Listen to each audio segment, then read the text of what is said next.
Siapakah Yesus yang disebut dengan Mesias atau Al-Masih itu? Apakah dia Tuhan? Yesus dilahirkan dari orang tua berkebangsaan Yahudi dan dibesarkan dengan kepercayaan orang Yahudi yang disebut dengan Yudaisme, yaitu kepercayaan yang menyembah Allah Abraham, Ishak, dan Yakub. Yesus adalah seorang rabi, artinya guru orang Yahudi, dan Yesus mengajarkan apa yang tertulis di dalam kitab orang Yahudi yang disebut dengan kitab hukum Taurat dan juga kitab para nabi. Tetapi tujuan kedatangan Yesus ke dalam dunia ini bukanlah sekedar mengajarkan apa yang tertulis di kitab hukum Taurat, tetapi lebih dari itu, Yesus datang untuk menggenapi apa yang tertulis di dalam kitab hukum Taurat dan juga kitab para nabi. Lalu apa artinya menggenapi? Menggenapi artinya membuatnya menjadi utuh, menyelesaikan, dan menjadikan sempurna. Yesus adalah manusia pertama bahkan satu-satunya di dunia ini yang telah taat dalam melaksanakan semua tuntutan hukum Taurat. Bahkan Yesus taat sampai kematiannya di atas kayu salib. Semua tuntutan hukum Taurat sudah digenapi di dalam diri Yesus. Dan selain hukum Taurat, Yesus juga telah menggenapi semua nubuatan yang ada di dalam kitab para nabi, yaitu nubuatan mengenai kedatangan seorang Mesias atau Al-Masih yang ditulis ratusan tahun sebelum Yesus bahkan dilahirkan ke dalam dunia ini. Mesias sendiri artinya adalah yang diurapi, yang dipilih Allah, juru selamat manusia. Kitab para nabi ini menubuatkan kalau Mesias akan dilahirkan dari seorang perempuan muda di kota bernama Bethlehem. Dia akan mengajar kita menggunakan perumpamaan. Dia akan memikul segala sakit, penyakit, dan penderitaan kita. Mesias kemudian akan dikhianati oleh orang yang dekat dengannya. Dia akan dihina dan ditindas, tetapi dia tidak akan membuka mulutnya. Mesias akan menjadi korban penebus dosa, dan pada saat kematiannya, Mesias akan mati di antara para penjahat. Tetapi Mesias akan bangkit dari kematian dan duduk di sebelah kanan Allah. Kerajaannya tidak akan pernah berkesudahan.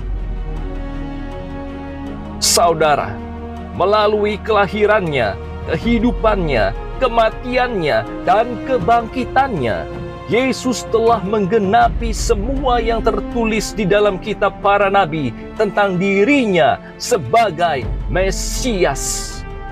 Jadi setelah hukum Taurat dan nubuatan para nabi digenapi di dalam diri Yesus Kristus, kita memasuki sebuah perjanjian baru yang disahkan oleh darah Yesus sendiri.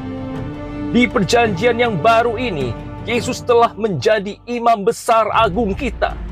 Dan Yesus mempersembahkan dirinya sendiri sebagai korban penebusan dosa saudara dan saya satu kali untuk selama-lamanya. Dan itulah juga sebabnya Yesus disebut dengan anak domba Allah yang menghapus dosa dunia.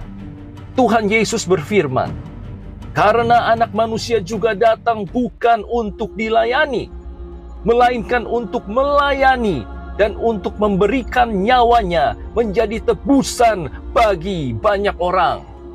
Perjanjian baru inilah yang kemudian kita kenal dengan sebutan Injil, yang artinya kabar baik. Dan sesuai dengan namanya, isi kabar baik ini adalah tentang kasih Allah yang dicurahkan bagi umat manusia. Sekarang mari kita dengarkan sendiri apa yang Tuhan Yesus katakan mengenai kabar baik ini.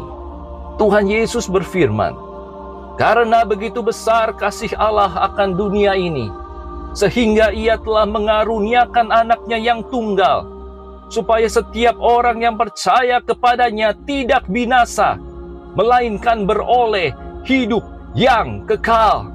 Perkataan Yesus ini merupakan ungkapan kasih Allah kepada kita semua. Hanya dengan percaya di dalam nama Yesus, maka Allah akan memberikan kita kasih karunia berupa pengampunan dari semua dosa-dosa kita, serta jaminan hidup yang kekal bersama dengan Dia di surga. Ada salah satu murid Yesus yang bernama Yohanes.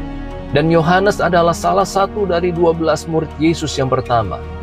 Yohanes pernah mengalami hidup bersama dengan Yesus. Dia pernah makan dan minum bersama Yesus, diajar langsung oleh Tuhan Yesus. Yohanes juga melihat semua mujizat yang Tuhan Yesus lakukan. Yohanes ada di Bukit Golgota dan menyaksikan Yesus mati di atas kayu salib. Dan Yohanes juga adalah saksi mata ketika melihat Yesus bangkit dan ketika Yesus terangkat ke surga. Dan inilah apa yang dia tulis tentang diri Yesus di dalam kitab Yohanes.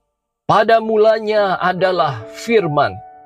Firman itu bersama-sama dengan Allah, dan Firman itu adalah Allah. Ia pada mulanya bersama-sama dengan Allah. Segala sesuatu dijadikan oleh Dia, dan tanpa Dia tidak ada suatu pun yang telah jadi dari segala yang telah dijadikan. Dalam Dia ada hidup, dan hidup itu adalah terang manusia. Terang itu bercahaya di dalam kegelapan, dan kegelapan itu tidak menguasainya. Saudara, Yesus adalah firman Allah yang telah menjadi manusia, dan Yesus sudah ada sejak kekekalan. Sebelum segala sesuatu jadi, Yesus sudah ada bersama-sama dengan Allah, karena Yesus adalah anak tunggal Allah, Mesias, Juru Selamat manusia, dan Yesus adalah Tuhan. Akuilah semua dosamu di hadapannya. Mintalah Tuhan Yesus untuk mengampuni dosamu, dan undanglah Yesus untuk masuk ke dalam hatimu sebagai Tuhan dan Juru Selamat pribadimu. Maka kamu akan diampuni dari segala dosamu dan mendapatkan jaminan hidup yang kekal di surga. Tuhan Yesus memberkati kita semua. Amin.